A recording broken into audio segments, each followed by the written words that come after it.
अगर ये क्वेश्चन आपने कर लिया तो स्ट्रक्चरल आइसोमेरिज में जितने भी टाइप के कॉन्सेप्ट होते हैं सब में काफ़ी क्लैरिटी आ जाएगी। तो देखते हैं ये क्वेश्चन। क्वेश्चन क्या था? If number of di substituted benzene derivative structural isomers of C12H18 C12H18 के di substituted benzene derivative structure अगर X है और ट्राई सब्स्टिट्यूटेड अगर Y है तो वैल्यू बतानी थी y माइनस एक्स की। तो सिंपल क्वेश्चन है, काफ़ी अच्छा क्वेश्चन है, लेकिन काफ़ी कॉन्सेप्ट्स इसमें यूज होंगे। तो देखो, सबसे पहले कोई भी कंपाउंड के अगर स्ट्रक्चरल आइसोमर्स अगर अपन को कैलकुलेट करने हैं तो उसका हमें डी निकालना पड़ेगा। तो C12H18 का अगर हम डी देखेंगे तो डी कितना आएगा इसका 4, और डी अगर इसका 4 आता है तो ये पक्की बात है बेंजीन के लिए डी कितना चाहिए होता है? बेंजीन के लिए डी चाहिए रहता है मिनिमम डी शुड बी 4,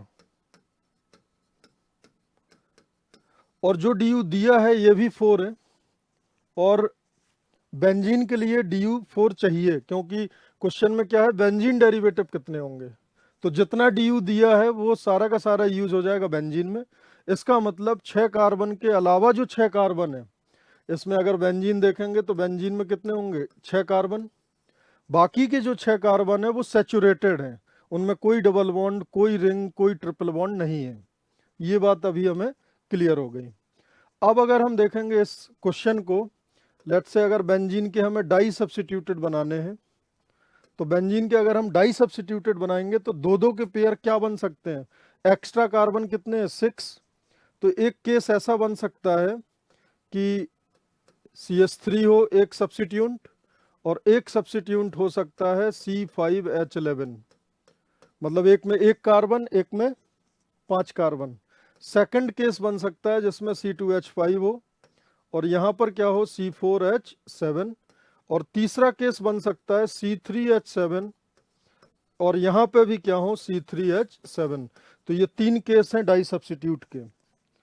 अब अगर देखोगे आप बेंजीन में अगर आपको 2 सब्स्टिट्यूट लगाने हैं तो उसका अगर दोनों सेम है तो भी 3 बनते हैं ऑर्थो मेटा पैरा। 2 सब्स्टिट्यूट अगर लगाने हैं, मान लो let's say this is x and x, तो एक बन जाएगा ऑर्थो, एक पैरा और एक मेटा। और अगर दो अगर डिफरेंट है एक्स और वाई तो भी 3 बनेंगे ऑर्थो, मेटा और पैरा। तो ये बात तो क्लियर है, हर एक केस के 3 पॉसिबिलिटीज हैं, इसकी भी 3, इसके भी 3 और इसके भी 3। डाई सब्स्टिट्यूट में 3 केस हैं, एक बार ऑर्थो, एक बार मेटा, एक बार पैरा। अब यहाँ पे जो इम्पोर्टेंट बात है वो ये है कि जो C5H11 है, C5H11 एक बहुत इंपॉर्टेंट बात, और लगभग हर सवालों में जो यूज होगा वो ये होता है CH3, C2H5, C3H7, C4H9, C5H11 and C6H13। इनके जो नंबर ऑफ स्ट्रक्चरल आइसोमर्स होते हैं, नंबर ऑफ स्ट्रक्चरल आइसोमर्स, जो नंबर ऑफ स्ट्रक्चरल आइसोमर्स इनके होंगे, मिथाइल को तो एक ही तरीके से हम अरेंज कर सकते हैं, इथाइल को भी एक तरीके से, प्रोपाइल को हम 2 तरीके से, ब्यूटाइल को 4 और इसको 8 और इसको 17। ये बड़ा आसान है। अगर अपन ने ये डायरेक्ट याद कर लिया तो फिर क्वेश्चन बड़े आराम से हो जाएंगे। मैं आपको ये 17 वाला दिखा देता हूँ। लेट्स से C6H13Cl, इसके अगर हमें देखने तो 6 कार्बन के एल्केन कितने होते हैं? एक ये, एक ये, एक ये होगा, एक ये होगा, और एक 6 कार्बन के 5 एल्केन होते हैं। अगर 5 एल्केन इनको देखा जाए तो इसमें क्लोरीन लगाने के कितने तरीके होंगे? ये हो जाएगा 1 क्लोरोहेक्सेन, ये 2 क्लोरोहेक्सेन, ये 3 क्लोरोहेक्सेन, करेक्ट। यहाँ से 1 क्लोरो 2 मिथाइल, यहाँ से 2 क्लोरो 2 मिथाइल, यहाँ से 2 क्लोरो 3 मिथाइल, यहाँ से 2 क्लोरो 2 मिथाइल और यहाँ से 1 क्लोरो 4 मिथाइल। तो इसके कितने पॉसिबल स्ट्रक्चर हैं? 3। इसके कितने पॉसिबल स्ट्रक्चर हैं? 4। इसमें क्या होगा, ये पोजीशन और ये पोजीशन सेम है, ये और ये पोजीशन सेम है, ये 3 और 1 4। इसके भी कितने डिफरेंट स्ट्रक्चर होंगे? 4। यहाँ पे ये चारों सेम है, 1 2 3 4, और ये दोनों भी सेम है, तो 2 डिफरेंट होंगे इसके। इसमें ये तीनों पोजीशन सेम है, 1 2 3, ये सेम है, और इसके पास हाइड्रोजन नहीं है, तो यहाँ क्लोरीन आने का कोई मतलब है नहीं। तो इसके कितने होंगे? 3। इसके कितने होंगे? 2। 3 2 5, 2 7, 4 11। इसके कितने? 1 2 3, 3 2 5, 5 और 4 4 8, 1 क्लोरो 2 क्लोरो 3 क्लोरो, और ये हो जाएगा, ये 5 है, तो 5 3 8 4 12, 12 और 5 17। जिस तरीके से मैंने आपको ये 17 दिखाए हैं, आप यहाँ पे क्या करिए, क्लोरीन लगा लीजिए, और इनके पॉसिबल स्ट्रक्चरल आइसोमर्स आप जरूर बना के चेक करना। जिस तरीके से इसके 17 आ रहे हैं इस कंपाउंड के, उसी तरीके से इसके 8 आएंगे, इसके 4 आएंगे, इसके 2 आएंगे, इसके 1 और इसके 1। ठीक है, और ये हम डायरेक्ट यूज करेंगे।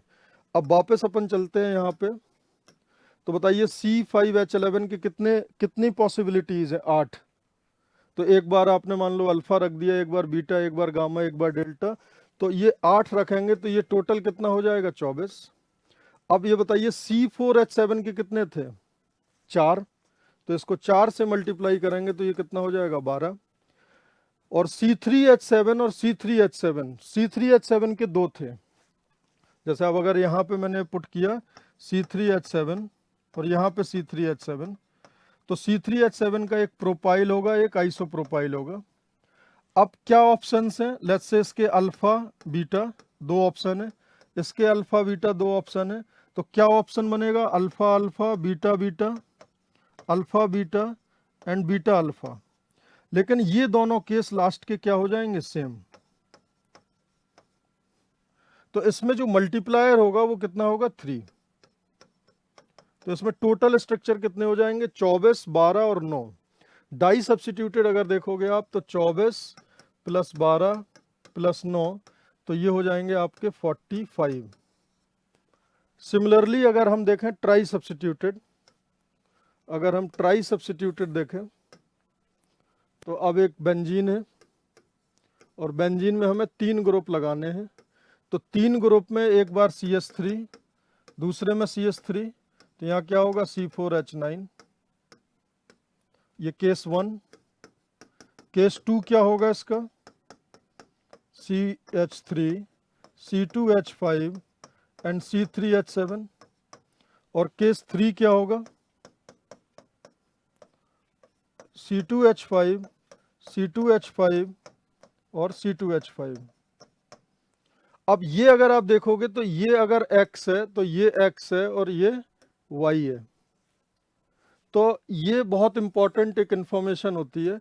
C6H5X इसका एक बेंजीन डेरिवेटिव होता है। C6H4X2 इसके 3 होते हैं। C6H4XY इसके भी 3 होते हैं। C6H3X3 इसके भी 3 होते हैं। जब तीनों सेम है तो 3। C6H3X2Y इसके 6 होते हैं और C6H3XYZ इसके 10 होते हैं। अगर बेंजीन में 3 सब्स्टिट्यूएंट हैं और तीनों अलग हैं तो 10 स्ट्रक्चर बन सकते हैं। 2 सेम एक अलग तो 6 बन सकते हैं, और तीनों सेम तो 3 बन सकते हैं। अब देखो यहाँ 2 सेम और एक अलग, तो इसके कितने फ्रेम्स होंगे? 6। यहाँ पे X Y Z तीनों अलग, तो फ्रेम्स कितने होंगे? 10। यहाँ पे X X और X जब तीनों सेम है तो कितने होंगे? 3। करेक्ट। अब अगेन वही मल्टीप्लायर, इसका कितना है? C4H9 का 4, तो ये कितने हो जाएंगे? 24। C3H7 का मल्टीप्लायर कितना है? 2, तो ये कितने हो जाएंगे? 20। और इन सब में एक एक फॉर्म ही पॉसिबल है, तो यहाँ मल्टीप्लायर होगा 1, तो ये हो जाएंगे टोटल 47 स्ट्रक्चर। तो सवाल क्या था? डाई सब्स्टिट्यूटेड अगर क्या है? डाई सब्स्टिट्यूटेड डाई सब्स्टिट्यूटेड थे अपने 45 और ट्राई सब्स्टिट्यूटेड कितने हैं, ट्राई सब्स्टिट्यूटेड होंगे 47 और ये मैंने x दिया था, ये y दिया था और वैल्यू पूछी थी x माइनस वाई की, so your answer will be 2। अब अगर आप इस सवाल में देखेंगे, इस सवाल में क्या ट्रिक है, इसमें बड़ा ही सुंदर स्ट्रक्चरल आइसोमेरिज्म के जो इसमें कॉन्सेप्ट यूज हुए हैं, या यहाँ से जो हमारा टेक अवेज है, या जो हमने ये क्वेश्चन मैंने आपको दिया है, ये क्यों दिया है, वो 3 बातों के लिए मैंने दिया है। एक तो आपको नंबर ऑफ बेंजीन डेरिवेटिव पता हो कि बेंजीन डेरिवेटिव मोनो सब्स्टिट्यूटेड में एक ही होता है। अगर बेंजीन में एक एक्स लगाने का तरीका देखोगे तो एक ही होगा, 2x लगाने का तरीका 3 होगा, x और y लगाने का तरीका भी 3 होगा, बट x3 लगाने के तरीके इसमें कितने होंगे, 3, x2y लगाने का 6 तरीका होगा और xyz लगाने के 10 तरीके होंगे। एक तो टेक अवे ये है। दूसरा, मिथाइल के कितने स्ट्रक्चरल आइसोमर होंगे, मिथाइल के स्ट्रक्चरल आइसोमर कितने होंगे, एक, इथाइल के एक, C3H7 के 2, C4H9 के 4, C5H11 के 8 और C6H13 के 17 स्ट्रक्चर होंगे। जैसे फॉर एग्जांपल 3 कार्बन को मैं ऐसे भी एज अ सब्स्टिट्यूट लगा सकता हूं और ऐसे भी लगा सकता हूं। इसको बोलते हैं हम लोग प्रोपाइल, इसको बोलते हैं आइसोप्रोपाइल। तो जिस तरीके से इसका एक फॉर्म है, इसका एक फॉर्म है, इसके 2, इसके 4, इसके 8 और इसके 17। दूसरा टेक अवे ये है इस सवाल का। और तीसरा सबसे इंपॉर्टेंट टेक अवे जो कि सारे बच्चों को पता होना चाहिए, जैसे CH4 है, CH4 का एक ही आइसोमर होता है, C2H6 के एक आइसोमर होता है, C3H8 का भी एक होता है और C4H10 के 2 आइसोमर होते हैं, C5H12 के 3 आइसोमर होते हैं और C6H14 के 5 आइसोमर होते हैं और C7H16 के 9 आइसोमर होते हैं। और इस सवाल में हमने इसके यूज किए थे, बिकॉज जो 17 बनाया वो इसको यूज करके बनाया। तो ओवरऑल अगर एल्केन के स्ट्रक्चरल आइसोमर पूछे जाएं तो इस तरीके से हम बना सकते हैं। इसमें अगर आपको ये C7H16 वाला बना के मैं दिखाऊं, 7 कार्बन है तो ये 7 कार्बन अपन ने लीनियर बना लिया, फिर 6 कार्बन, एक मिथाइल 2 नंबर पर, 6 कार्बन में एक मिथाइल 3 नंबर पर, उसके बाद 5 कार्बन में 2 मिथाइल 2 नंबर पर, 5 कार्बन में 2 मिथाइल 3 नंबर पर, 5 कार्बन में ही एक 2 नंबर पर, एक 3 नंबर पर, 5 कार्बन में हम बना सकते हैं एक 2 पर और एक 4 पर, 2, 4, 6, 7 स्ट्रक्चर हो गए। एक आप बना सकते हो, दोनों कार्बन इथाइल बना दो इसको, 3 नंबर पे इथाइल, और एक स्ट्रक्चर बन जाएगा इसका 4 कार्बन का जिसमें 3 मिथाइल होंगे, 2 नंबर पे और एक 3 नंबर पे। तो इस तरीके से इसके 9 स्ट्रक्चर बन जाएंगे, इसके 5 बन जाएंगे, इसके 3 बन जाएंगे, 1, 1, 1 और 2। इस तरीके से ये 3 टेक अवेज हैं। तो होपफुली ये क्वेश्चन आपको समझ आ गया होगा। इसका जो करेक्ट आंसर होगा वो होगा 2। और डाई सब्स्टिट्यूटेड बेंजीन